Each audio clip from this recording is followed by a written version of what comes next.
जी देखो, आज नया यूनिट शुरू करना है। चले मैं उसको स्टार्ट करता हूँ। आज हमने पढ़ना है सीएनएस स्टिमुलेंट्स।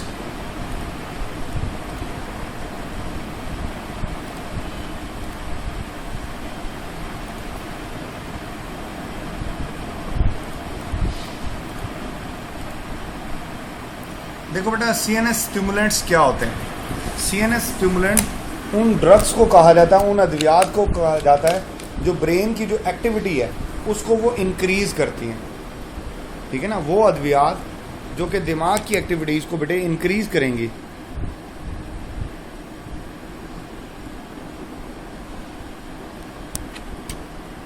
ठीक है ना, लार्ज नंबर ऑफ ड्रग में stimulate the different part of brain in large dose, they may stimulate the all part. वो कहता है कि थोड़ी मिकदार में किसी एक हिस्से को और ज़्यादा मिकदार में तकरीबन सारे दिमाग को ये स्टिमुलेट कर देती हैं।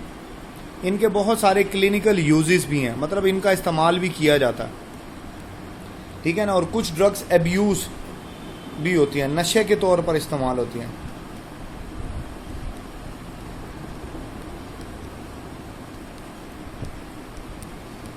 कुछ ऐसी भी हैं जो नशे के तौर पर इस्तेमाल होती हैं। मसलन इसमें साइकोमोटर स्टिमुलेंट है, जैसे कोकेन। साइकोमोटर मतलब यह आपकी सोच को, सोचने के जो अमल होता है ना, असरअंदाज होती है। ये इस्तेमाल करने वाले की सोच बदल जाती है। निकोटीन इसमें शामिल है। अच्छा, फिर इसी तरह हुलूसीजेंस होते हैं, जैसे लाइसर्जिक एसिड है, बड़ी मशहूर दवाई है ये। ठीक है ना, अब ये जो कोकेन होती है या निकोटीन होती है, ये कोरामिन जी के कैप्सूल आते हैं निकोटीन के।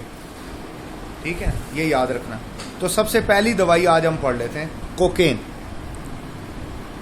ये हाईली एडिक्टिव ड्रग है। इसका क्या मतलब है? एडिक्टिव का क्या मतलब होता है कि अपने इस्तेमाल करने वाले मरीज में आदत पार्ट 2 कोई भी नहीं, मैं विश नहीं है, अभी भी डेवलप कर देती है, आदत डेवलप कर देती है। मतलब वो इसको छोड़ नहीं पाता। इसको कहते हैं एडिक्शन। ये ना डेली बेसिस पे अब्यूज हो रही है, मतलब डेली बेस पे लोग नशे के तौर पर इसको इस्तेमाल करें। तकरीबन 3 मिलियन के करीब, यानी 30 लाख लोग जो हैं बेटा वो डेली इसका इस्तेमाल कर रहे हैं। इतनी ज़्यादा ये इस्तेमाल होती है। अच्छा, ये क्या करती है बेटा? ये इनहिबिट करती है। इनहिबिट का मतलब है रोकती है। किस चीज़ को रोकती है? रीअपटेक को। रीअपटेक होती है वापसी। किस चीज़ की? मोनोमीन की। मोनोमीन जो है बेटा आप जानते हो, मोनोमीन एपिनेफ्रिन और नॉर एपिनेफ्रिन को कहा, ये मोनोमीन है। The inhibition of reuptake of this monoamine by the cocaine potentiate or prolong the CNS peripheral action।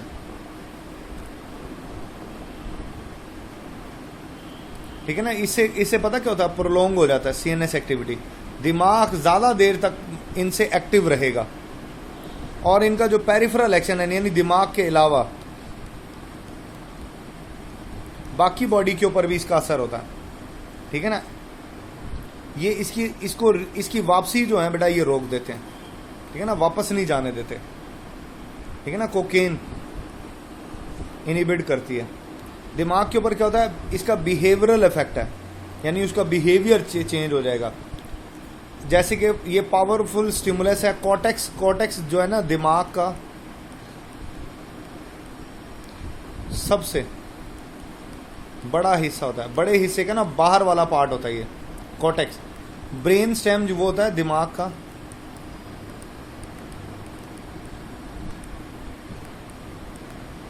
जो स्पाइनल कॉर्ड के साथ अटैच होता है।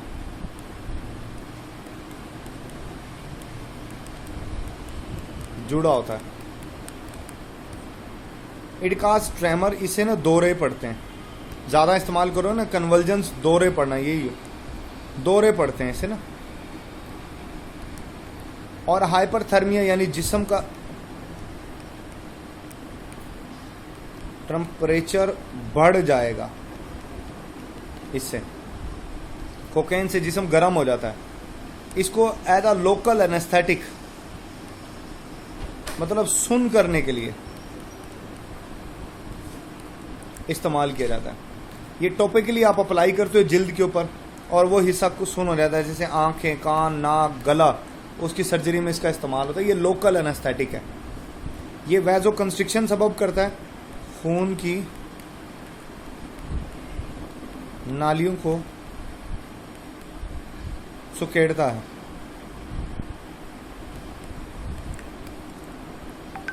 फार्माकोकाइनेटिक, ये बेटा बकायदा आप इसकी च्युइंग कर सकते हो, आप इसको चबा सकते हो। इंट्रानेजल, नाक के जरिए आप इसका इस्तेमाल करते हो। स्मोकिंग में इंट्रावेनस इसका इंजेक्शन भी लग जाता है। एंजाइटी, थकावट, इसके मुज़र असरात में खाने के बाद बंदे को जब इसका असर ख़त्म होता है तो थकावट में से डिप्रेशन, परेशानी आ जाती है,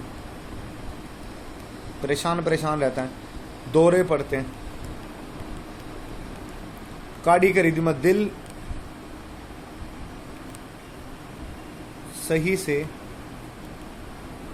नहीं धड़कता, उसमें एबनॉर्मलिटी आ जाती है।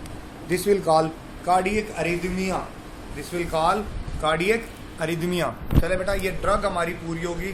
कोई सवाल है तो बताएं। Any question?